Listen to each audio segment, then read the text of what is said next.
बुनियादी सुविधाएं, बालक और बालिकाओं के लिए पेयजल की व्यवस्था भी है, टॉयलेट की व्यवस्था भी है, अच्छा फर्श बना है।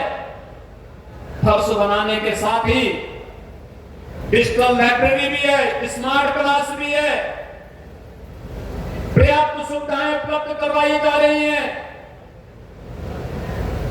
अटल आवासीय विद्यालय आप देखिए, श्रमिकों के बच्चों के लिए कोविड कालखंड में जो बच्चे निराश्रित हुए थे, जिन्होंने अपने अभिभावकों को खोया था, उनके लिए अटल आवासीय विद्यालय बन रहे हैं।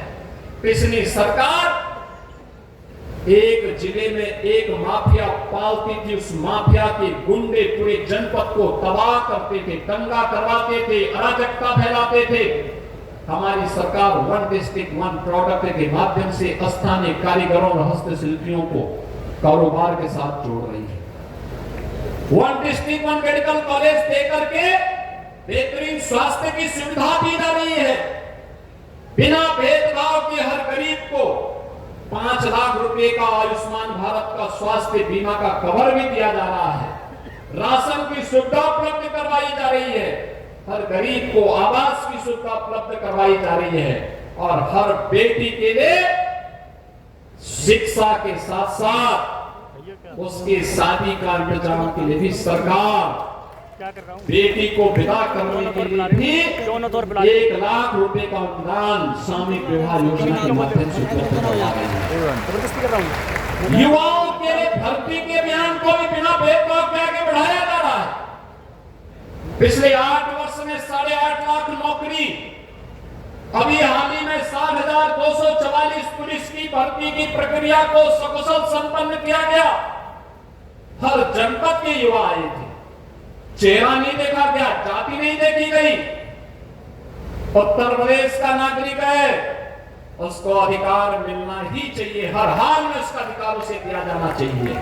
लेकिन उत्तर प्रदेश के हर नागरिक को सुरक्षा की गारंटी भी चाहिए, और इसीलिए हम कहते हैं पिछली सरकार में दंगे होते थे, अराजकता फैलती थी,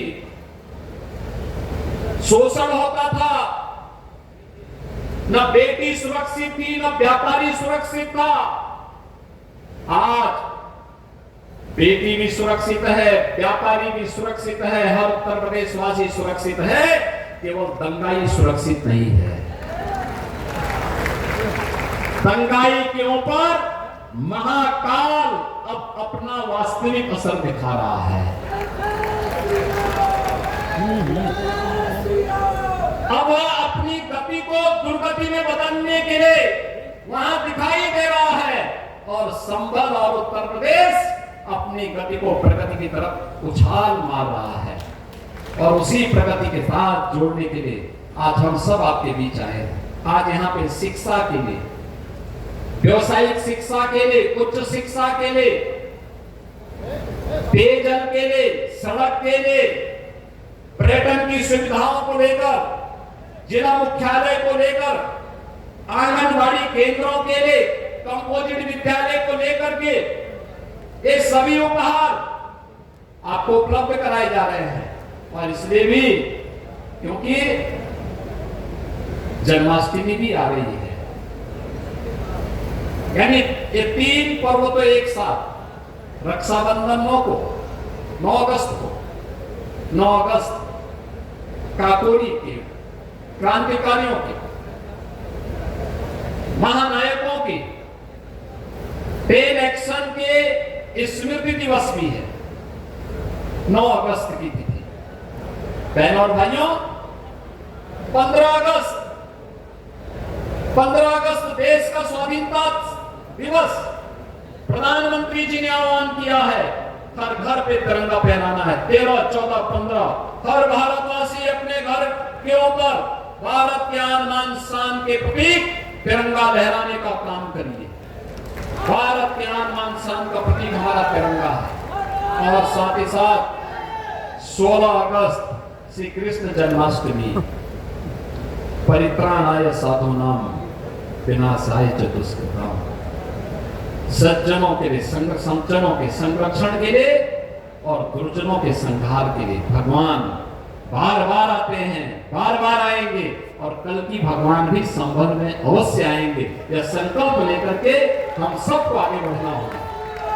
मैं संभल वासियों के लिए, जनपद वासियों के साहस की यहाँ पर सम्मान करता हूं। विपरीत परिस्थितियों में रह करके जिन लोगों ने दंगों की त्रासदी को झेला, पिछली सरकारों के अराजक और भ्रष्ट रवैये के कारण प्रताड़ित होते रहे, लेकिन उन्होंने कभी भी अपनी मिशन से भटके बगैर, बिना न झुके न भटके, न कहीं अब विचलित हुए, लगातार संघर्ष करते रहे। उन सभी कार्यकर्ताओं का, संभल वासियों का, आपका जो संबल है ना, इस संबल ने अन्य लोगों को भी गंगाइयों से लड़ने की एक नई ताकत दी है। और इसके लिए मैं आपका अभिनंदन करने के लिए भी आया हूं, आपको आश्वस्त करने के लिए आया हूं कि डबल इंजन की सरकार